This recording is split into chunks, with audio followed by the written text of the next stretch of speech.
Scientists and researchers are all about data, but collecting and analyzing that data, well, that takes time, lots of time.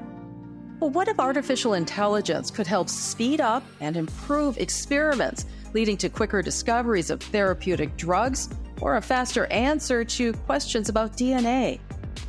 Hi, I'm Janine Herbst, and you're listening to Where What If Becomes What's Next from Carnegie Mellon University, where we explore artificial intelligence's applications to industry, government, society, and you.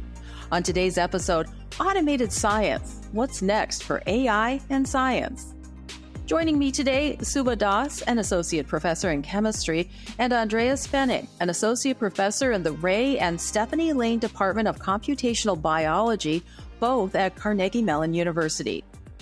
Why is automated science important? Well, the U.S. is losing its share of innovation and science research on a global scale, and automated science represents a transformational frontier for leading change, as well as attracting funding from organizations including the National Institutes of Health, funding that not only makes the U.S. more competitive, but also has a huge return in terms of jobs and economic impact. So let's start with what automated science actually is. It automates and reduces the need for human interaction in research projects, ultimately leading to self-driving experiments. But it's much more than that. Andreas? First, let me tell you what it's not, right? It's not that you're taking the scientists out of the decision-making process. Basically, what it means is that there are various tedious aspects of doing experimental science. Moving liquid from one tube to another, moving cells from a dish into a piece of equipment. And what we're talking about is basically automating those mechanical procedures to really empower the scientist to worry less about the individual nuances of moving that liquid around and more about really making decisions about what types of experiments they can conduct and what kinds of things that they can test. So this would happen in a lab where robots and other self-driving mechanical procedures would conduct the experiments? Is that right, Dallas? We have now a facility which is automated, has a lot of instrumentation that's connected and integrated, and the data is stored in the cloud, but that people can access. So you can access this facility, and we're working on collaborations. Collaborations not just where we say, okay, we can send you some samples or they send us some samples, but actually where we can actually sit together on our computers wherever we are and say, okay, let's run this experiment. So the individual researchers, wherever they are, because they're working through the computer, can then queue up their experiment. So they code the experiment actually and run that experiment essentially themselves, except it's run remotely. And that's where the new way of science is coming in. So they would come to a lab, Andreas, and they would be running one big project, and they need a second sidebar project being run in order to inform them on their major project. And so now they can get all of the stuff done at once instead of them going out over months or years, yes? So basically what they would do, either the more senior researcher or the student would come in and they would basically just write code, which is what we do a lot of in the lab anyway. And then that code would basically tell the robots how to move their arms, how to transfer samples between pieces of equipment.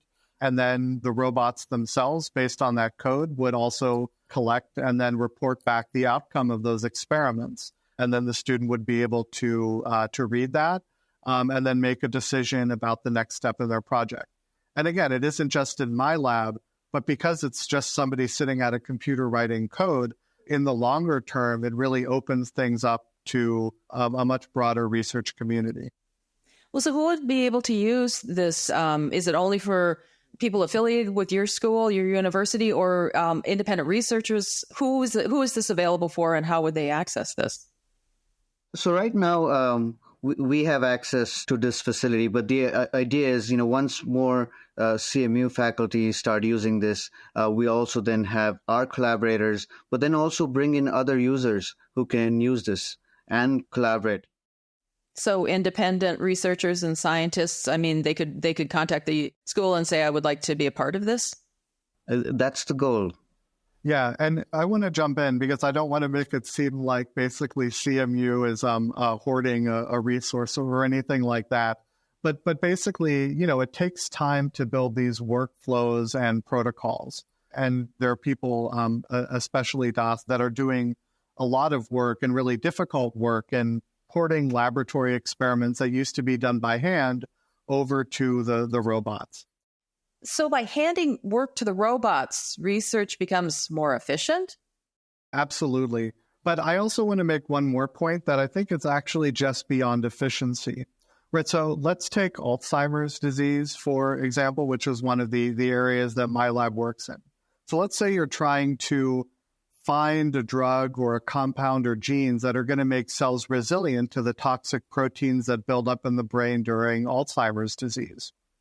Now, in a traditional setting, right, a student or researcher might come in and then try one drug after another or one condition after another in a really time-consuming way, right? But if you're able to have robots doing all of that work, you're able to automate it so that rather than getting one data point back, you're getting dozens or even hundreds of data points back at once. And where that really feeds back into the system is once you're getting that information back in, then the analysis also becomes a problem of artificial intelligence. So can you make sense of this huge amount of data to intelligently make a decision about, what other compounds or what other combinations you might try in the future? So it's really accelerating the entire process, not just making certain things more efficient. So does AI and automated science, it's like every other application AI seems to be involved with, handling large data sets so that humans can focus on other tasks, right? Yeah, and that's one of the big new advances that this is gonna help, because as a tool in a traditional lab we do things, we have some data, but now as you generate larger and larger data sets, you have much more high throughput experiments. If you have the AI tools in place, then you can actually be able to process that data more efficiently. So that's where also machine learning comes in. One other point I'll just make at this point, because of the automation and connectivity between equipment that this automation is now, the new kind of automation is bringing, is we also have a lot of metadata, meaning what are the conditions under which this experiment was done that can help troubleshoot and also optimize and help reproducibility, because you're collecting all of the data of how the experiment was done, when things were moved, what were the temperature and other environmental factors around it. That data is collected. How long has automated science been going on? Is it new, or has it been going on for a couple of years? So some aspects have been automated for a long time. For example, DNA synthesis has been automated since the 80s. Other things, sample movement, some of those things have been automated for quite a while, a couple of decades. I think what's really new is the ability to start integrating different systems, different equipment. So if you think about how science is typically done now, it's in individual labs. Carnegie Mellon is great in the sense there's a lot of collaboration and interdisciplinary science. But now if you think about an automated facility that puts a huge amount of instrumentation and equipment all together, where then different researchers from different places can remotely access that, that's a game changer now. But also, this is where then AI can come in, because now you have all of these things all together. And so now you're able to implement AI in such a new sort of facility, which has all of these automation that is integrated. So I know that both of you are working on two different aspects, Alzheimer's and also genomic sequencing and drug interaction, I'm thinking DAS. So Andreas, let's start with you. What does this mean for science and research? What is the big thing here? Why should this be done? Why should it be focused on? Why should the average person care? That's a really good question. So I actually think that there are a lot of parallels to the human genome sequencing project. So, at the time it took over a decade to occur, and it's basically changed the way that researchers in genetics in multiple different fields of biology conduct their own research. In fact, it's hard to point to a lab where it hasn't had some kind of effect either directly or indirectly. And I view the impact of automated biology in kind of a similar way, where it's hard to point to, let's say, one specific advance that it's going to allow, or one specific research area that it's going to have an enormous impact in. I see it as basically touching almost all aspects of biology and chemistry potentially, where it'll make everything more efficient, it'll make everything more reproducible. And now over time, I think that's going to lead to discoveries across Alzheimer's disease and a number of different areas. But maybe more practically, I think if you're trying to develop ways to influence the system to prevent diseases or treat diseases like Alzheimer's disease, it's just going to speed up those experiments to an enormous degree. What are you seeing, Das? I mean, is there something about to break for you? What are you seeing? Yeah, absolutely. I mean, to echo what Andreas said, this is really accelerating the way we can get to answers to biology and chemistry. Because previously we were having students or researchers making things piece by piece, or even if you automate some of that, you still have to make 10 sequences, 20 sequences, 50 sequences. But now if you can automate that and then integrate that with the other sequencing and biological experiments, but also use AI to cut down on the number of sequences that you actually have to make and test, that's where the whole process gets accelerated. I actually echo some of Das's sentiments in that I think some of the most promising areas are in gene therapy, which is one of the areas that my lab works in. And I think one of the big problems there is actually being able to target your gene therapy, right? Often if you have a particular disease or state that you're trying to treat or cure, right, there's one type of cell or one type of tissue in the body that's really driving that forward. Like I think cancer is a great example where, it's a disease of very specific cancer cells run amok, but most of your body's still healthy and functioning. And one of the major challenges in treating these diseases and disorders is the ability to be more targeted, to be able to do things like target the cancer cells or target the specific motor neurons that are involved in SMA or spinal muscular atrophy, or target the specific types of cells that are vulnerable in Alzheimer's disease. And that process is really laborious and really time intensive. And I think automated biology provides a lot of promise for being able to much more rapidly get treatments to the cells that you wanted to get to without impairing or damaging other cells that you want to keep functioning normally. You're listening to Where What If Becomes What's Next from Carnegie Mellon University, a leading research institution at the forefront of AI creation and innovation. When we come back, we'll take a closer look at AI's impact on automated science and what the future holds.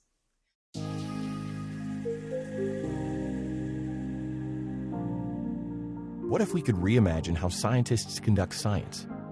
What if researchers on opposite sides of the globe could collaborate on experiments in real time? And what if it all could accelerate the pace of discovery and ignite a new scientific revolution? Carnegie Mellon University's AI for Science has answers. And with the first AI-enhanced laboratory of its kind, Carnegie Mellon is driving what's next in the quest for safe, responsible, automated science. Learn more about AI for Science now at ai.cmu.edu.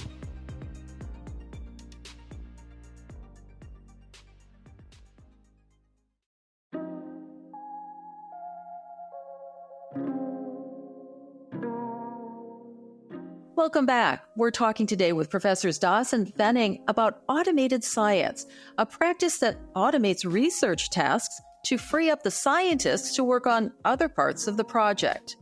It also enables scientists to more readily share data, making the information more widely available to researchers and scientists around the world, right?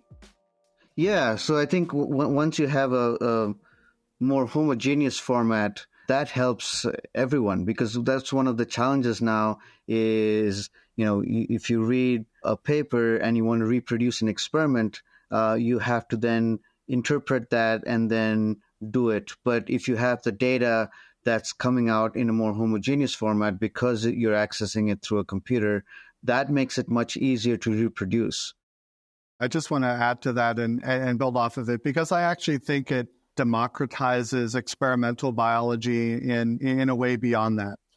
So I think a lot of modern biology is enabled by really advanced equipment. And, there are research universities like Carnegie Mellon that are able to purchase that equipment, that are able to maintain it, but it is expensive and time consuming. And so not every researcher in every university across, the country or the world have access to these highly specialized machines that really enable some of the most cutting edge biology. But basically, if you have, let's say, a separate facility where rather than needing something locally, you can order an experiment to be done, then that opens that equipment up to really a broad variety of researchers that might be, let's say, at a small college that's focused more on teaching, or even somebody on the other side of the world. And now all of a sudden they're able to run these experiments that they couldn't have run before.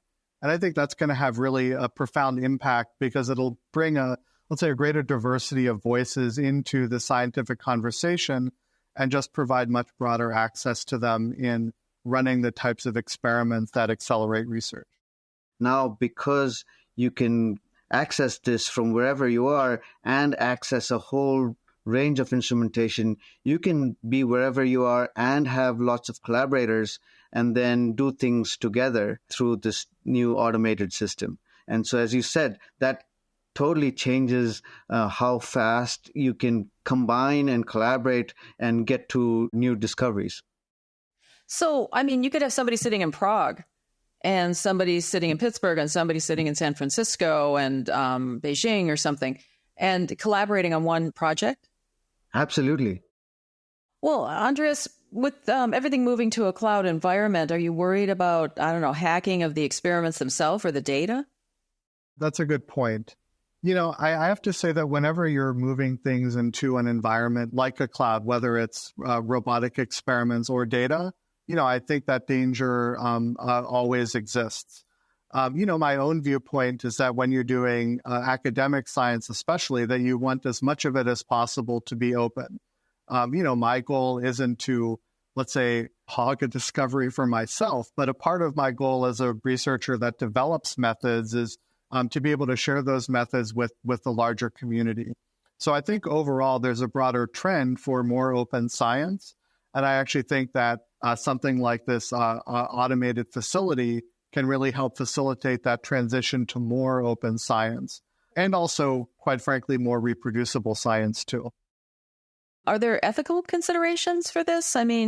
If I can write a code to, do a certain scientific experiment, do you oversee that? Or are there ethical things that worry you? Or how is that managed and mitigated?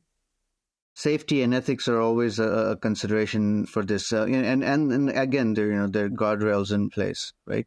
Because, once you have things in a digital format and you're going into the system, if you say, okay, I want to make this and synthesize this, and it's something that's a sequence that shouldn't be synthesized because, say, it's a viral sequence or something that is infectious, because it's in the code, there are flags and that will not run. So there are those kinds of guardrails in place. But in terms of ethical considerations, again, like other experiments and things like that, they're all, again, institutional review boards and other things for experiments. So those things are in place and have been in place. Okay, interesting. Andreas? I think building off of that, I think with any new technology like this, we need to think about how it's going to impact society, both the positives and the potential negatives.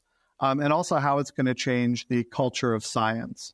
And I think there are dangers there. And one of them is basically having AI, let's say, replace the scientist, not just in terms of moving liquid from, one tube to another, but actually replace the decision-making of the scientist. And I think that actually is a real danger. And as we're expanding and building upon this technology, I think we need to keep that in mind so that AI isn't replacing the scientist's decision-making capability or capacity, but more augmenting or empowering the scientist. And I think one thing that we can do to help promote that, at least from the, let's say, algorithms or computer science side, is making the models that analyze the data interpretable. So what that means is that it isn't just a computer that's reading in data and making a decision about the next step, but it tells you why it's making the decision, how it's making the decision, and letting the researcher on the other end say, oh yeah, that makes sense. That's the direction I want to go in. Or maybe the computer's making a big mistake or doing something that isn't safe. So I think the more human interpretable these artificial intelligence approaches are, the less danger there is of something, let's say, less than ethical happening. Wow. Okay, great. Any final words you want to leave us with of where this is going? What's next in automated science? Start with you, Andreas. So first of all, I've been talking a lot about how excited I am, and I think how excited a lot of the research community is. But I also want to just add some caution to that it is going to take a while for specific protocols to be worked out. As it becomes more popular, there are going to need to be more and more facilities built. And so I think, there is, even though there's a lot of transformative potential, I just want to make sure that everybody realizes that there's still a lot of work to be done. And we need a lot of investment to get from where we are now to the point where it's really transformative to the degree that we think it can be. Okay, great. Das? Yeah, I'll just say, I've been privy to the automated science, and I'm super excited about how it'll accelerate collaborations, accelerate research, and get people into science in new ways. It's going to change how and who can do science. I'm really hoping that this serves as a model for a network of labs where, maybe different things are done, but, we can really provide the model for something that provides a really collaborative environment for really accelerating science in ways that hasn't been seen. Thanks to my guests, Carnegie Mellon University professors Subha Das and Andreas Pfenning, and thanks to you for listening. Please check the show notes where you'll find links to additional resources for this episode. And to learn more or contact us with story ideas or comments, please visit ai.cmu.edu/podcast. If you're enjoying this show, please rate and review us on your favorite podcast site and share with your friends. And be sure to subscribe so you'll never miss an episode. I'm Janine Herbst, and you've been listening to Where What If Becomes What's Next from Carnegie Mellon University, where we're exploring what AI means to industries, government, society, and you. Stay tuned and stay curious.